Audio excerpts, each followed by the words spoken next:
Greetings, ladies and gentlemen, and welcome to this latest edition of Tales from Outer Space, where I take stories from across the internet and read them for your entertainment.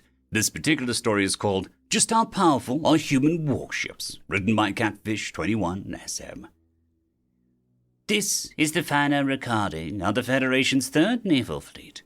The information presented within this recording is similar to all of the other recordings, but there is a little more information present. Please pay careful attention to the ending. I believe that it will be absolutely necessary in our future conflict with these so-called humans. This space is now under control of the Bulgarian Federation. You will surrender or die. Bulgarian? Never heard of you. Sorry, I've got work to do. If you want to play pirate, then go somewhere else. What alliance are you from? Alliance? I'm not part of any alliance. Then what species are you and what is your military rank? I am a human and... Human? I've never heard of you. Surrender or die. Yeah. Never heard of you either. Also, did your mother ever teach you any manners? I'm not sure what my birthing parental figure has to do with this conversation. The information is irrelevant. We will fire a warning shot. As the ship fired its secondary cannon, nearly disintegrating the nearby asteroid, alarms started to ring out. Sir, I'm not sure what happened, but the shields are down over 30%. It appears that they fired on us. I figured I'd give you a warning shot of my own. Now scram. I have work to do. We aren't part of an entire naval fleet. We will wipe you out. This is your last charge. Sir, if I may, speak. I do not think it's wise to provoke it. This is an unknown vessel that just took out 30% of our ship's shields in a single hit. Even our most powerful cannons would have had trouble doing that. Are you suggesting that we might lose to a single ship, Vice Admiral? No, sir. I'm merely saying that if we wish to minimize losses, we should surprise attack. I agree. However, my goal is to analyze that technology, not to destroy it. Yes, excellent plan. But if I may, next time when you're having a private conversation, try not to leave your comms on. I suppose that this should be recognized as an act of aggression. Am I right?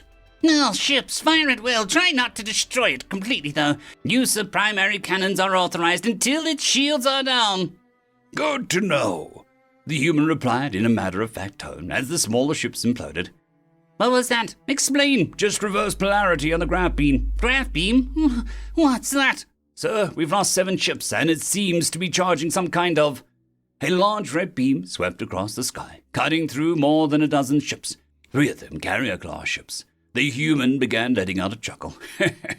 I can see the dollar signs rolling in. Come on, keep them coming. Sir, we've lost half of our fleet. Oh, what is this thing? As he spoke, several more ships exploded. The ship had also launched a large asteroid at them in the middle of battle. It was too large to destroy, even with the main cannons. Thankfully, the would-be pilots were able to dodge it just in time, with only minor damage taken. But by the time that they had moved out of the way, another half-dozen large ships had already been destroyed. Retreat! All ships immediate retreat! Sir, I'm not sure what to make of these readings. What is it?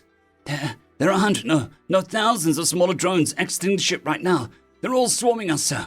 There also seems to be some kind of signal blocking the hyperspace lanes. What? That thing was a carrier all along? Sir, those drones are cutting our ships apart as if they were thin cloth. We surrender. Please stop this. We surrender, please. Surrender, do you? Yes, please stop. Great. I'll send over a contract and some contract chips along with instructions on how to install them. Contract chips? What are those? I'm not sure what you'd call them. We use an AI to regulate contracts between different parties in our worlds. These contract chips ensure that the contracts are fully carried out. Otherwise, the AI provides a suitable punishment. In this case, since I'm sparing your lives after you tried to kill me, it would probably result in death. That's fine. What do you want us to do? You'll be working for me. How long do your people live? We have 23 races in our fleet. I'm not sure how many are left, but the average lifespan is about 60 years, with ranges between 20 and 100. Good. I'll have all of you work for me for, let's say, 20% of your total lifespan, or 60% of your remaining life, whichever is less. The details will be in the contract. I will provide food, lodging, etc. But you will not receive pay. I don't think we have a choice, do we? No. What will we be doing? Serving in your military, I assume. We cannot war against our own people. I would rather die. None of that. I'm not a soldier. I work as an asteroid miner. And I guess for today, a salvager. But you said... You didn't give me time to respond, remember? Oh... But your ship, it's so powerful. No, yours are just weak. I used a few mining lasers and it cut through your shields like butter. I threw a few asteroids to help soften you up, though I don't really think I needed that. And your ships aren't even built to handle a basic tractor beam. Honestly, I'm still not convinced you're actually from a military. I still think you're trying to bluff me. Even human pirates have better equipment than you. I'd honestly be averse to calling you a trading caravan, let alone an army. I guess I'll get the truth out of you when those ships are installed. But all of those smaller warships... Simple AI-powered mining drones. Common stock for any asteroid miner. But... Enough of your butts. I'm taking over your remaining ships. I'm going to be shutting you down and selling them for scrap. The metal would probably be worth more than the parts with your subpar blasters and shields. Wouldn't even make a decent mining vessel, let alone anything else. And I'd be made a laughingstock if I tried to sell it as a trade vessel. The speed is absurdly slow. And don't even get me started on the design. You'll have some interesting design choices. Anyway, I'll be shutting down anything that's not life support in 3, 2, 1. The recording ends here. As mentioned previously, we were able to acquire these recordings through an alien merchant.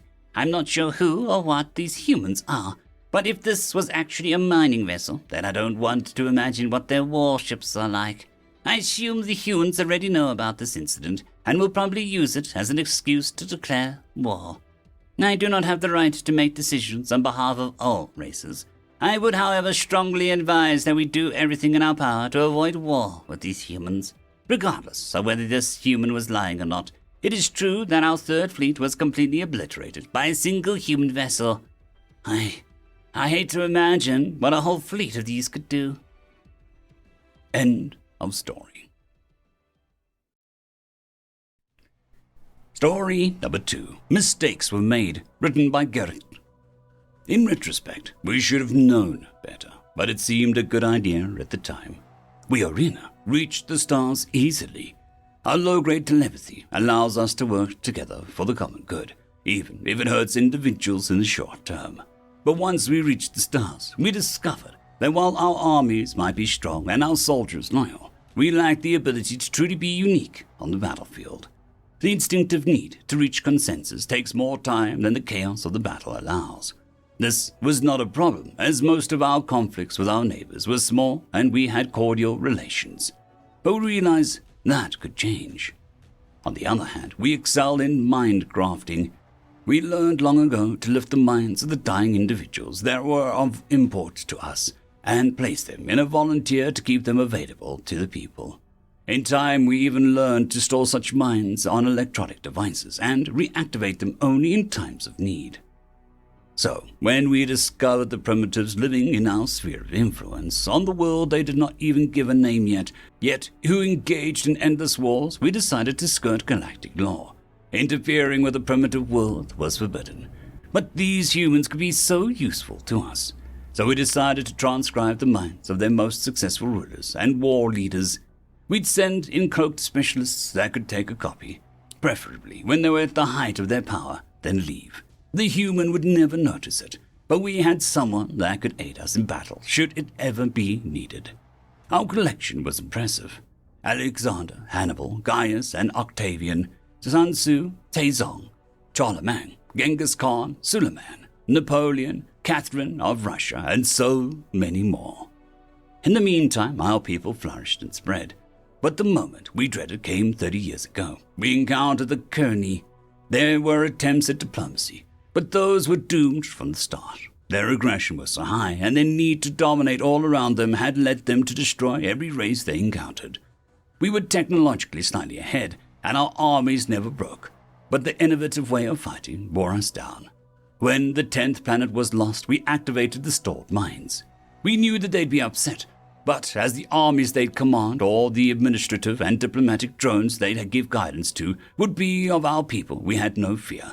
The human minds in our bodies would cooperate or die again to the Kearney, as they'd overrun us. They protested, but in the end, they did what we asked. New alliances were forged, new ways of preparing for war were implemented, and the human arena hybrid general used our armies in ways the enemy did not predict. Of course, not everything was a victory, but after 10 years the Kearney was soundly defeated, and then brought to heel. That is when we learned that maybe we should have paid more attention to how these humans came to power, what words like usurper and charisma really meant. Personal log of Administrator Rissing, Secretary to Emperor Charlemagne of New Francia.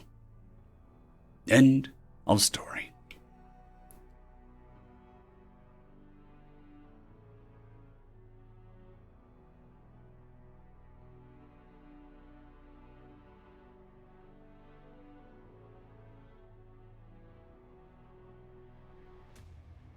I would just quickly like to thank the T5 peeps. Dragon Soup, Cold War Boomerwaffen, Severin Cerberus, Red Panda 121, Leslie 517, Bushmaster 177, Caspar Arnold, Cam Maxwell, Sans the Skeleton, Lightjock, Dragzoon WRE, and Lord Azrakal. Thank you very much.